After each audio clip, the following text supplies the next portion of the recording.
Some days at the Olympic Park there were so many people it was difficult to move around. That and the many other venues around London and throughout Britain might have been an attractive target for terrorists. To prepare, organizers and the British government deployed a vast security system, including airport-style screening at all venues and a large police presence.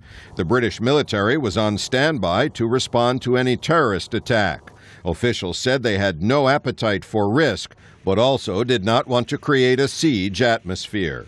Still, when the security firm G4S failed to recruit enough civilian guards, officials called on the British Army to provide thousands of extra troops on short notice to help with routine screening and guard duties. The head of the organizing committee visited some of the soldiers at a temporary camp near the Olympic Park. They brought, of course, supreme organizational skills. They brought their professionalism, they brought their humor, and they've done it with grace, and they've charmed a large proportion of the Olympic family. Just before the Olympics started, security consultant David Rubens described the organizers as not ready. Now, he says, the planning and execution of all aspects of the Games will serve as a model for future Olympics. To a certain extent, they got lucky, but being lucky is part of the game, and it's a function of good planning. Everything except for G4 was actually a major success.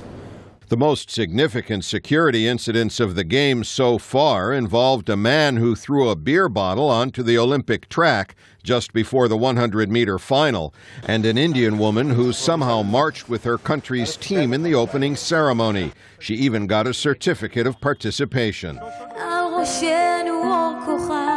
As the 2012 Games drew to a close, several senior officials gathered at a memorial ceremony to mark the 40th anniversary of the massacre of Israeli athletes by Palestinian militants at the 1972 Olympics in Munich. This year's organizers were determined to avoid anything like a repeat of that, and in spite of, or perhaps because of, major concerns in the run-up to the Games, with 2 days to go, they appear to have succeeded. Pessin, VOA News, London.